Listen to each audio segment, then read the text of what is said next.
Ai, meu Deus, a matéria tá atrasada, vamos. Gente, acorda, vamos, gente. Ei, vamos. Ei, sim. Acorda, galera. Vamos lá. A matéria tá atrasada e eu preciso que vocês façam um seminário pra mim. Não vai dar tempo de concluir a matéria, então vamos correr, ok? Vou passar um seminário pra vocês. Eu quero um seminário sobre a relação da sociedade e o indivíduo. Pode ser? Ai, que droga, viu? O que será que essa professora quer? Ai, tô com tanto sono.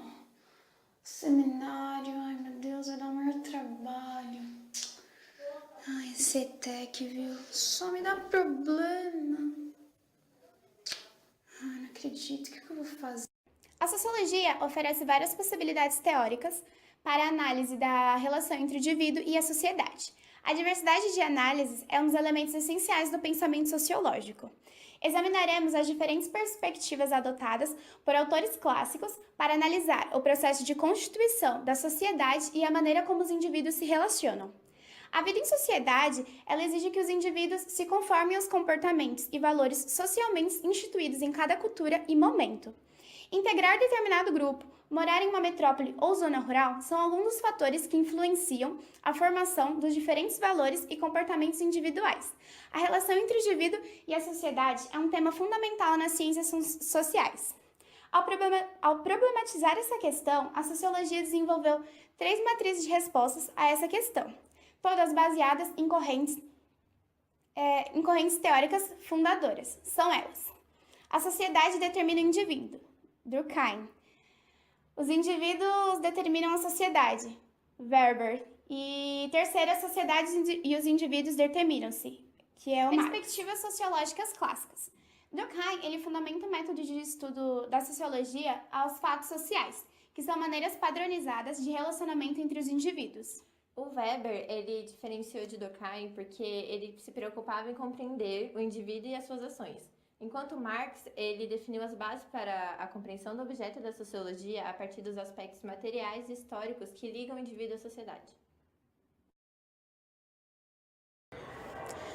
Durkheim defende que a sociedade deve ter uma coesão, senão ela se desfaz, pois cada um dirigiria para o seu lado pensando só em si, teria assim uma dissolução na sociedade. Ele busca a casualidade eficiente, que é a busca real do fato. Seria a função da coisa dentro da sociedade, como por exemplo, a função da educação é de embutir no ser uma forma de seguir a ordem. Para ele, o homem é coagido a seguir determinadas regras em cada sociedade, a qual chamou de fato social, que são regras exteriores e anteriores ao indivíduo, e que controlam sua ação perante aos outros membros da sociedade. Fato social é a coerção do indivíduo, constrangido a seguir normas sociais que lhe são impostas desde seu nascimento, e que não tem poder para modificar. A coesão social manifesta-se por meio das leis e as normas sociais. As normas não necessariamente estão escritas em documentos legais. Podem estar inseridas de forma simbólica no espaço, manifestada na sua organização e estrutura. Como, por exemplo, falar um idioma. Tu se me em que me hago com mi amor, que ele era para ti e com toda a ilusão. Usar roupa. As regras.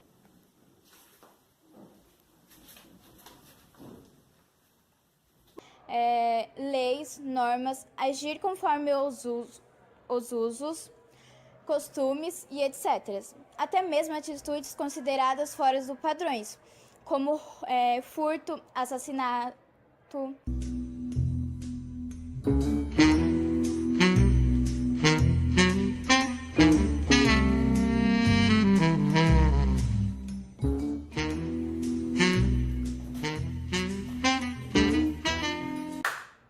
Fatos sociais devem atender a 3 características. A generalidade, que é quando os fatos sociais são coletivos e não individuais. A exterioridade, que é a característica que denomina os fatos sociais exteriores ao indivíduo e que já são organizados quando eles nascem, e a coercitividade.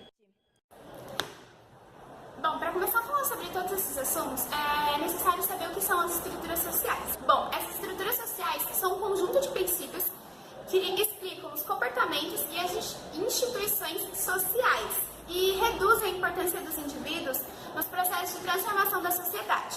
Para Weber, as estruturas elas estavam em contato direto com o poder de ação dos indivíduos, o que significa que os sujeitos, os seus valores e seus ideais possuem força de ação direta sobre essas estruturas.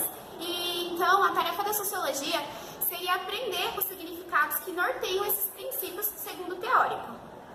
E existem 4 tipos de ação social, segundo ele. Primeiro seria a ação tradicional, que são ações baseadas na tradição enraizada. Por exemplo, relaxar nos domingos,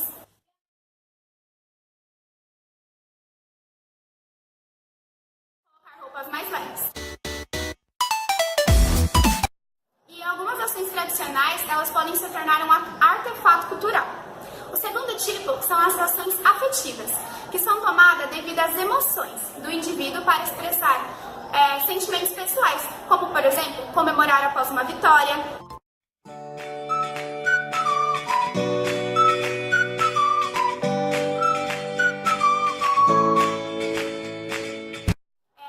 chorar em um funeral. Seriam exemplos de ações emocionais. E também temos as ações racionais com relação a fins, que são ações planejadas e tomadas após avaliado o fim em relação a outros fins e após a consideração de vários meios e consequências para atingi-los. Um exemplo seria a maioria das transações econômicas. Ô moça, vocês checaram? Próximo, não sei. Bom dia! Bom dia!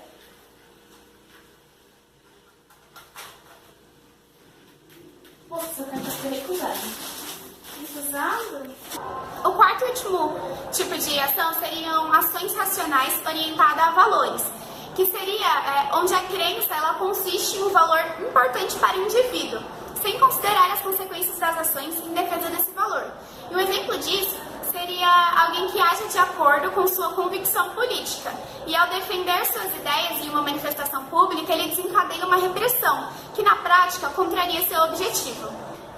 Bom, e também temos a interação social. A interação social é a ação social mutuamente orientada, de 2 ou mais indivíduos em contato. E essa ação ela envolve significados e expectativas em relação a ações de outras pessoas. Podemos dizer que a interação social é a relação de ações sociais. Se a estrutura social se manifesta individualmente e se a ação social coincide dos indivíduos conforme determinada organização social, também é possível compreender a sociedade como uma totalidade, constituída pelas ações individuais limitadas por condições históricas específicas.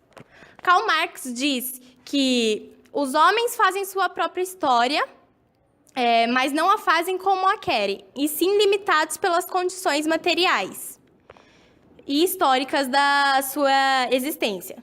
Segundo essa perspectiva, os seres humanos só podem ser pensadores com relação ao que produzem materialmente, e a sociedade só pode ser compreendida como resultado da ação recíproca entre esses indivíduos. Por exemplo, quem na antiguidade vivesse uma comunidade nômade, caçadora e coletora, seria incapaz de fazer escolhas que não fossem determinadas pela sua condição material de existência. Isso quer dizer que esses indivíduos não poderiam, por exemplo, reivindicar uma casa para si ou uma propriedade do que catasse ou coletasse, já que em sua comunidade essas possibilidades não se apresentariam. Nessa perspectiva, não existem indivíduos independentes da sociedade em que vive. A base dessa sociedade é definida pelo modo como é organizada a produção das condições materiais de existência. No entanto, essas manifestações também são determinadas pela base material que organiza a vida econômica. Analisando a organização da produção nas sociedades modernas capitalistas na Europa no século XIX, Marx chamou atenção para o fato de que a posição social dos indivíduos estava definida pela sua relação com os meios de produção. O fato de serem proprietários desses meios e meros trabalhadores seria o elemento fundamental a determinar a divisão das sociedades em grupos com interesses antagônicos às classes sociais. Segundo Marx, podemos definir classe social como uma posição que um grupo de indivíduos ocupa no processo de produção.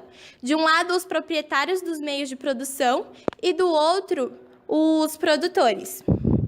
Nessa perspectiva, a propriedade privada dos meios de produção seria a causa maior da dominação de uma sobre a outra ao longo da história, com base na exploração do trabalho. Marx desenvolveu uma teoria orientada pela ideia de conflito, estabelecendo a classe social como unidade de análise sociológica, que permite pensar a relação entre indivíduo e sociedade de maneira recíproca. Ou seja, não é possível pensar no indivíduo sem levar em conta a sua inserção em uma classe social e as diferenças a partir dessa inserção. Do mesmo modo que não é possível pensar na sociedade sem compreendê-la como resultado de um processo histórico. De acordo com Marx, os homens produzem a própria vida através das relações de produção, e as leis existem para garantir o controle e a comunidade dessas relações estabelecidas em determinado momento histórico. Marx procurou mostrar como os antagonistas entre classes tidos como motor de história poderiam levar a grandes transformações. Ele acreditava na emergência de uma sociedade sem classe em que a propriedade dos meios de produção seria coletiva e não privilegiaria de um pequeno grupo, mas isso seria necessário a tomada de consciência por parte dos trabalhadores.